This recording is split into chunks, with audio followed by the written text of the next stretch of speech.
नमस्कार मित्रों, कैसे हैं आप सब लोग। उम्मीद होगी बेहतर होंगे और स्वस्थ होंगे। तो दोस्तों, स्वागत है आपका हमारे YouTube चैनल एक समय की बात पर। मैं आपका दोस्त, आपका भाई उदयभान सिंह राठौर।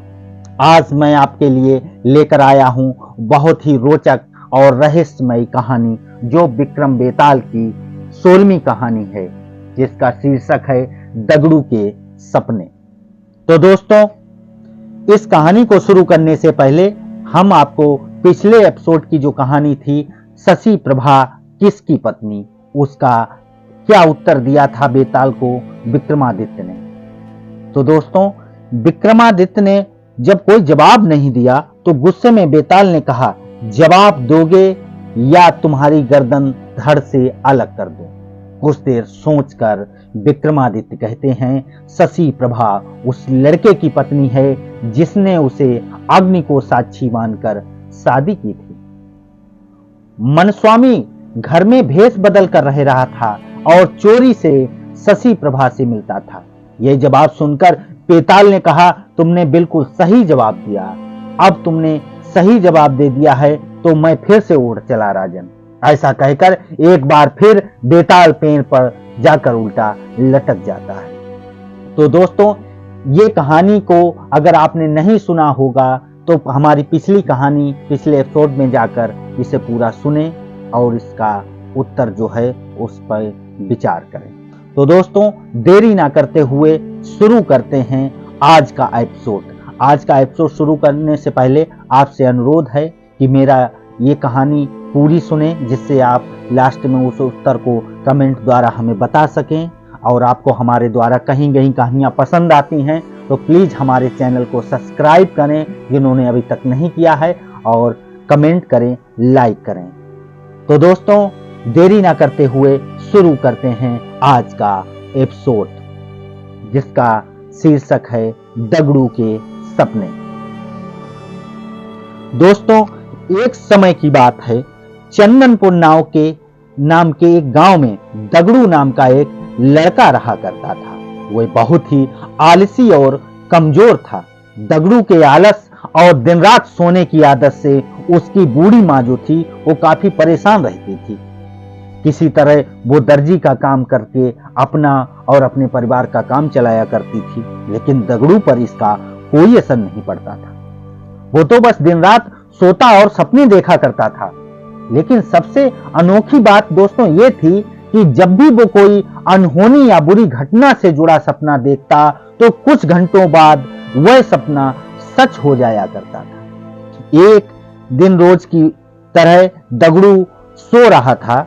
अचानक उसे सपना आया कि एक लड़की की शादी में डाकू आए और सारा सामान लूट कर ले गए हैं। जैसे ही सुबह हुई, उस आलसी लड़के को सपने में दिखी लड़की अपने घर में नजर आई। वो लड़की अपनी शादी का जोड़ा लेने दर्जी के पास आई थी, जो उसकी मां काम करती थी। लड़की को देखते ही दगड़ू उसे तुरंत अपने सपने के बारे में बताता है। लड़की परेशान होकर घर जाती है और घर वालों को सारी बात बताती है। सब लोग सपने की बात सुन तो लेते हैं, लेकिन उस पर विश्वास कोई नहीं करता। कुछ ही घंटों बाद लुटेरे शादी का घर और बारातियों को लूटकर चले जाते हैं। इस घटना से गुस्सा होकर लोग दगड़ू की बहुत पिटाई कर देते हैं और उस पर लुटेरों के साथ मिले होने का आरोप तक लगा देते हैं। इसके बाद दगड़ू को कुछ दिनों बाद एक और सपना आता है।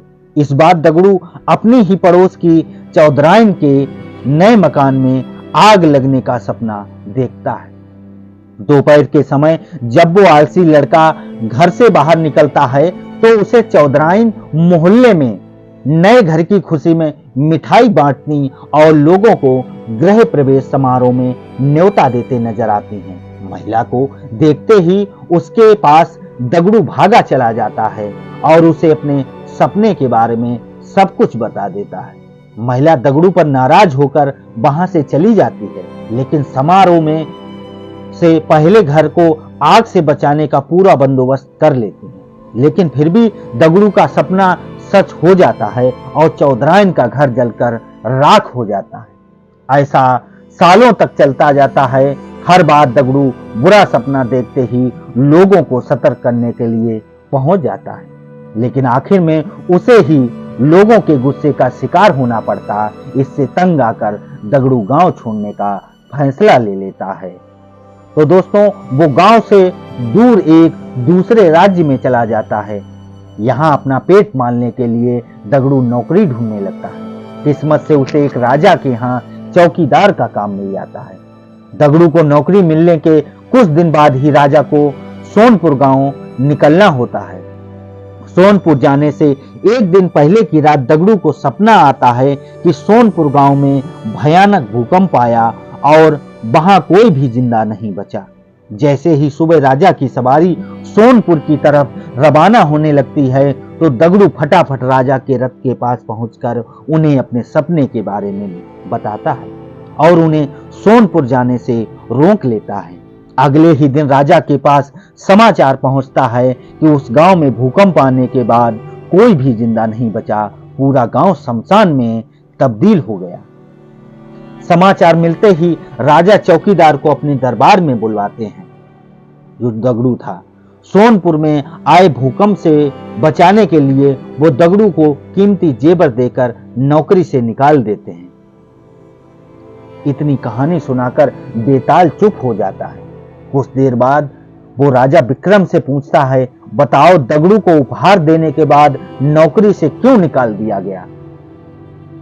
सवाल सुनते ही राजा विक्रमादित्य जवाब देने के लिए तैयार हो जाते। लेकिन दोस्तों, ये जवाब हम आपको ये उत्तर नहीं बताएंगे कि दगड़ू को नौकरी से क्यों निकाल दिया जाता है, जबकि वो राजा की जान भी बचाता है।